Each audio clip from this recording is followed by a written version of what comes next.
A hosepipe ban will come into force for more than 2 million people in Kent and Sussex later this month. You saw Matt take a look at the rainfall in the southeast of England. Of course, we've seen extreme temperatures which have continued to put pressure on water supplies. Yeah, Southeast Water said it had no choice after the demand for drinking water reached record levels, as Piers Hopkirk now reports. This is the Fern/Jungle Tunnel. We haven't actually watered this for 4 days because it is in the shade, so it can last the longest. However, plants inside there are now starting to go. They are starting to die because obviously 4 days without water, even in the shade, they're struggling totally and utterly. 4 days with no running water at this nursery near Wadhurst, and owner Graham Blunt says he's facing catastrophic losses. With the taps running dry, he's having to fill watering cans with bottled water to save what plants he can. How many days have you got left, or is it even hours? It's happening now. It's a matter of hours. It literally is a matter of hours. As of last night, I could still hold bits and pieces together, sort of spot water. I'm now being overwhelmed. It's like trying to fight a forest fire with a water pistol. I'm losing the battle now. He's waiting for a water bowser from Southeast Water, but as yet one hasn't been delivered. And with every hour that passes, he's losing more stock and more money. Well, this little scene here tells its own story. On Wednesday, Southeast Water sent a tanker of water here, but of course they had nowhere to put it. They had to get a giant paddling pool, hold of dustbins, huge water bottles and fill them up, but that water has long since gone. At Rotherfield Primary School, with no running water, the classrooms are empty again. Most pupils forced to stay at home.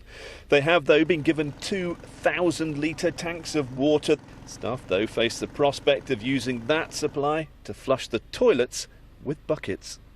We have been investigating portaloos all week. It's festival season, so they're not widely available, but we are hoping to have some on site next week so that if this continues, we can still operate. That again brings a whole set of issues. Wealdon MP Nuzgani visited the school to see how they were coping. You know, a lot of these kids obviously weren't in school during COVID, and the prospect of being home and not knowing when they can come back to school is really unsettling for them.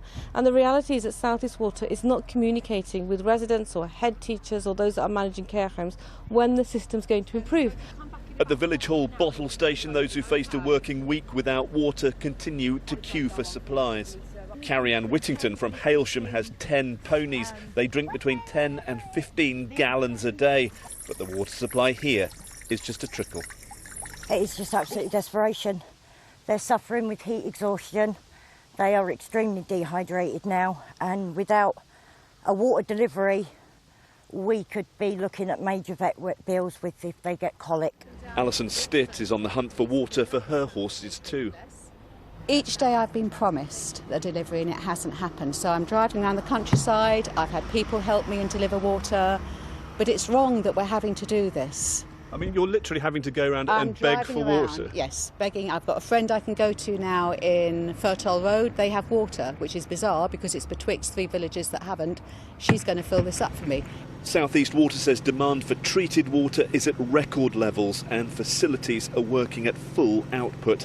I cannot produce any more water than I'm currently producing. Every source I have is running at maximum output and we simply cannot keep up with demand. This issue is not directly related to rainfall. This is not about not having the water available. This is about the length of the dry period and the amount of water people are using. But with temperatures soaring, many are having to pay a high price for this latest water outage. Piers Hopkirk, BBC News.